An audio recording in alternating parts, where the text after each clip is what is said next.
Yes, sir. Welcome back to another episode of Smoking Jazz Barbecue. And today we're going to be talking about the top 5 reasons why your brisket is effed up. Yes, sir. But before we get started, guys, I just want you to know I do have a second channel in the YouTube world. So I need you guys to show some support. I'll link the link right here. And make sure you go check that channel out. And please show me some love, subscribe, share, like it, and tell everybody in the entire world that I do have a second channel. For all those football fans that are out there, please show some love and support. But let's get back to the video, which I'm going to talk about once again, the top 5 reasons why your brisket is effed up. What's up, buddy? What's up, boys? So let's get after it, guys. So your brisket's coming out messed up, right? It's dry, it's overcooked, and it's unedible. Man, that is the worst. So we want to make sure that we don't do these mistakes. So the first mistake that you don't want to do is not have enough moisture. What I mean by not having enough moisture is that your brisket can overcook and be dry. So you want to have just enough moisture to keep that moisture inside that brisket, so keep the grains nice and juicy, and also have those fluids running around the entire brisket. So what I mean by that is that you want to trim off at least 1/4 inch of that fat cap. Now some people buy from the store, from the butcher, season it and just cook it the way they want for 24 plus hours. I just don't have the luxury, guys. So I'm gonna cook it the way that I know how to keep it moist, to keep it juicy, to keep it succulent, and keep it tender. Because you wanna be the talk of the town. You don't wanna be that guy that doesn't know how to produce a nice, tender, moist, and succulent brisket. And that's the thing you wanna do, especially that sometimes coming up, guys. Whew, you wanna have that flavor, aromatic scent going around the neighborhood, so people can come knock on your door like, where are you cooking that brisket? Yeah, that's what you want to hear. That's what you want to happen, right? So just want to make sure you have enough fat cap on that brisket to keep it moist, guys. Make sure you trim off at least and or leave 1/4 inch of that fat cap so it can render down. Now it doesn't matter what type of brisket it is. You can have a select type of brisket, a choice, a prime, or even a wagyu.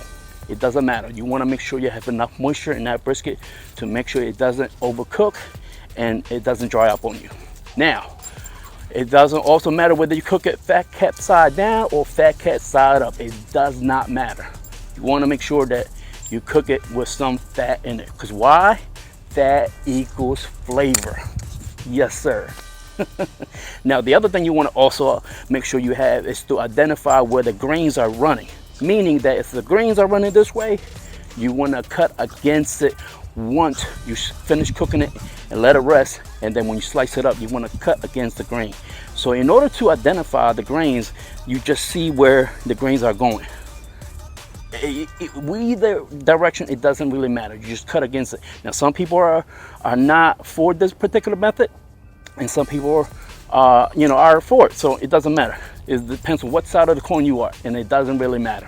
Now to make sure that your brisket is going to be cut, if you are on this side of the coin where you're cutting against the grain, you want to make a nice indentation during the preparation process, meaning that you're going to cut off a nice indentation or cut a nice big deep chunk so you can split the meat in half, in part ways, like the Red Sea, so to speak, and that way it identifies where the grains are running. So you just follow the same method once you finish cooking it, and you just cut along against the grain, guys.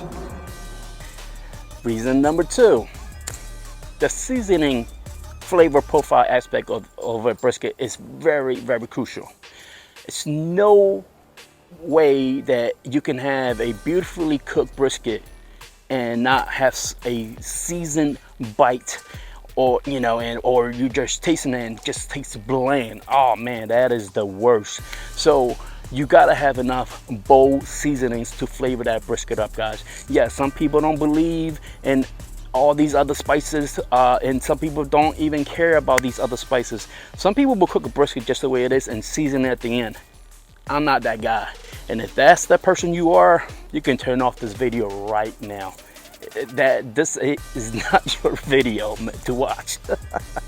You want to have that pronounced flavor, guys. You want to have that seasoned, perfectly good bite over brisket slice that is gonna, whew, boom, hit your palates with a big, bold impact punch that you're gonna be craving for some more. And that means is that you're gonna have enough bold flavored seasonings. Whatever profile that you use in regards to seasoning your brisket, you want to make sure you have enough of it. Whether you just use SPG or a level down, just salt and pepper.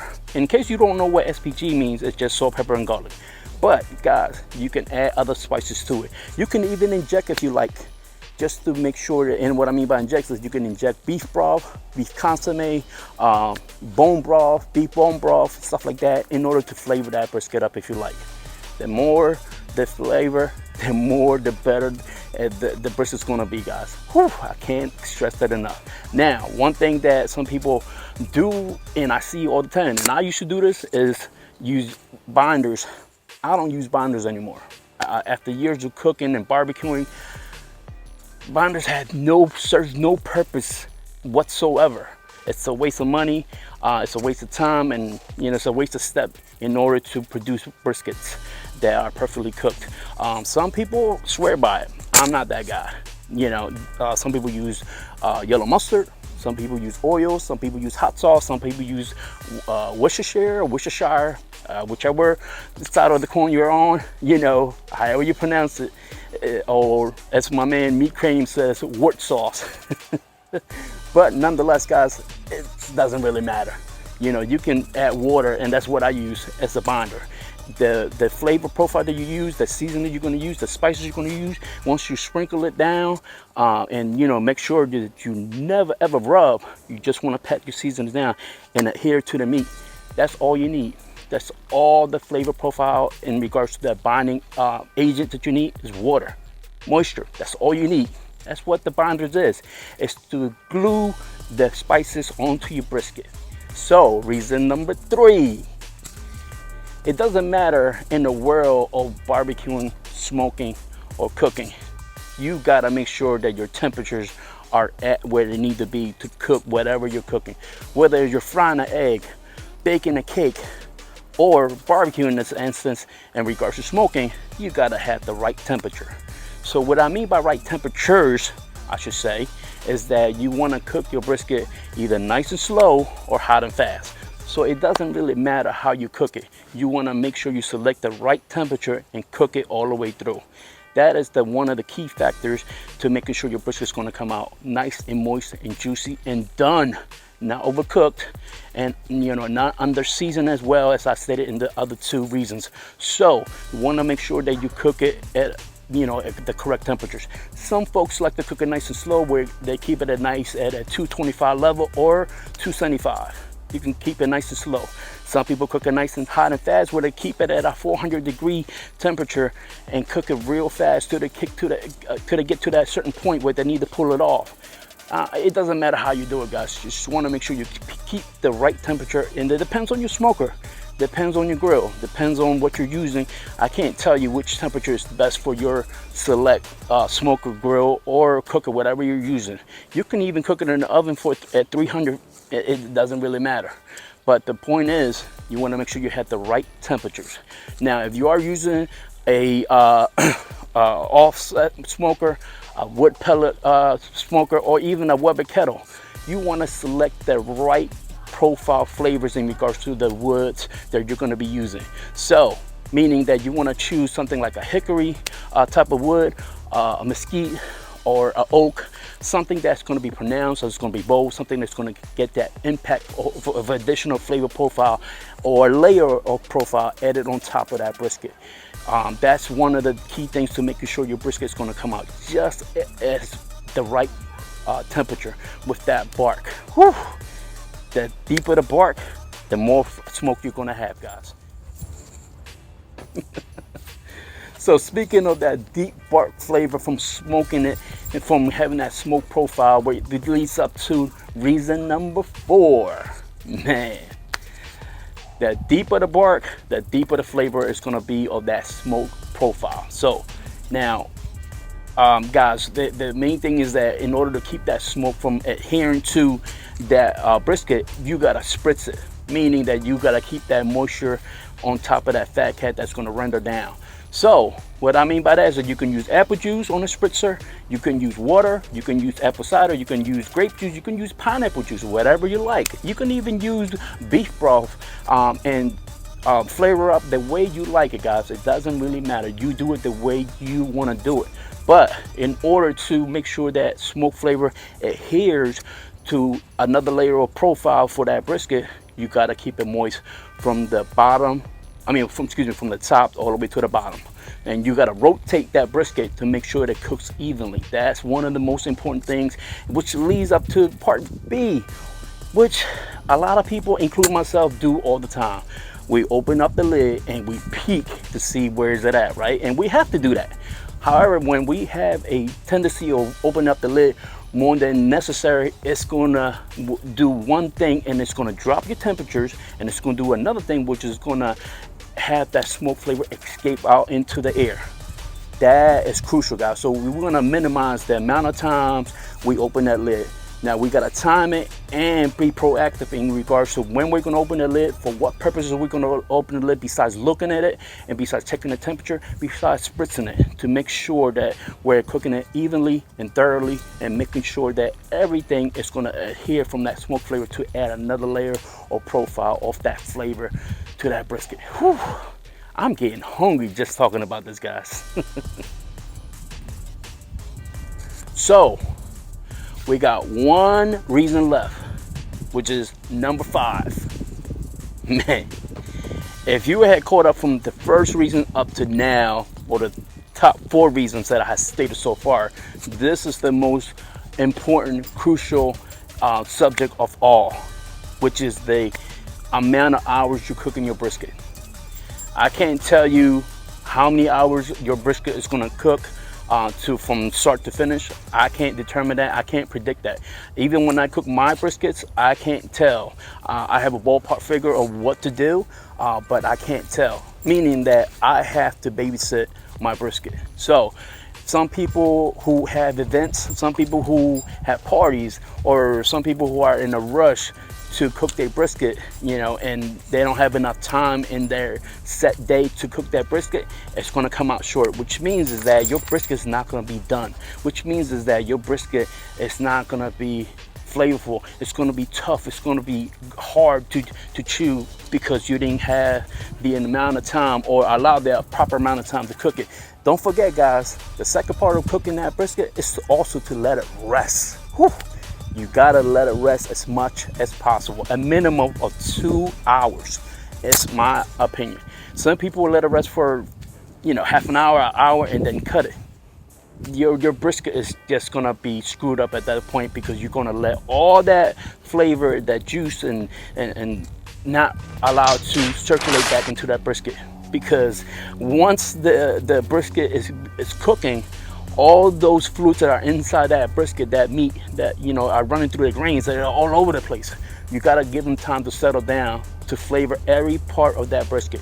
And some people don't incorporate that into their cooking time. So that's very, very important and crucial, that you want to make sure that you have ample amount of time to cook your brisket.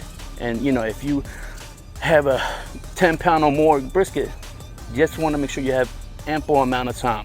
I can't tell you how long that's going to take. It depends on your smoker.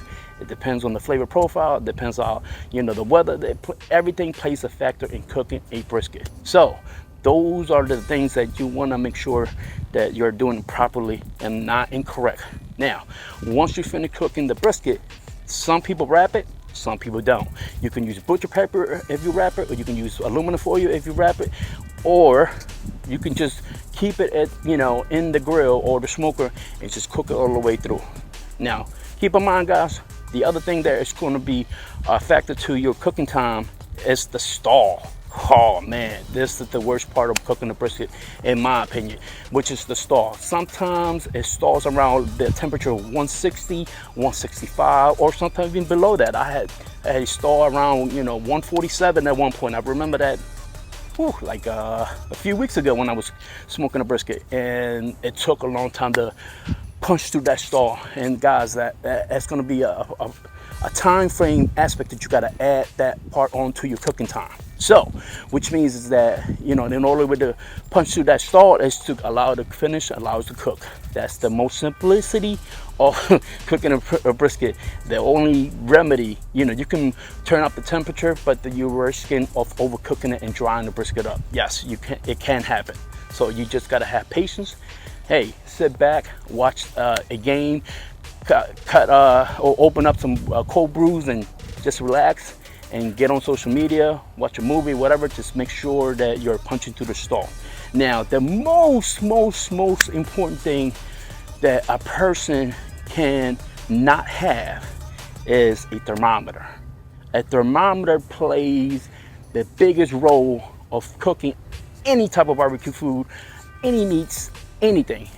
The most important thing is to have a thermometer. You want to check your temperatures, you want to keep up with your temperatures, and you want to make sure that that brisket is done. And whatever temperature you like to pull your brisket at, which is 205 or 200 or 195, whichever temperature you like, that is the most crucial thing in order to identify what your brisket temperature is. It's a thermometer. They're very cheap, guys. You can get it for 10 bucks. You can get it from, you know, Walmart, your local supermarket, anywhere. They are available on Amazon for cheap. So make sure, guys, that you get a thermometer if you don't already have one. So these are the top 5 reasons of why you're effing up your brisket.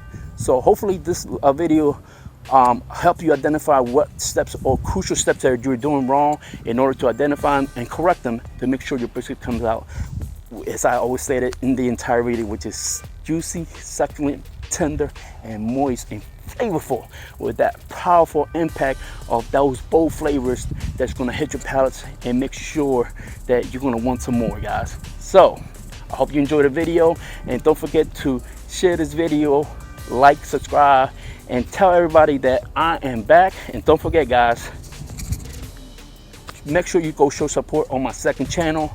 If you're a football fan, I'll have the link right up here. Make sure you go subscribe and show me some same love, and tell everybody about my second channel. If you're a football fan, man, there's nothing wrong with having a second channel, and there's nothing wrong with cooking a beautiful brisket to go along with watching some football, guys. So until next time, I salute you. Peace.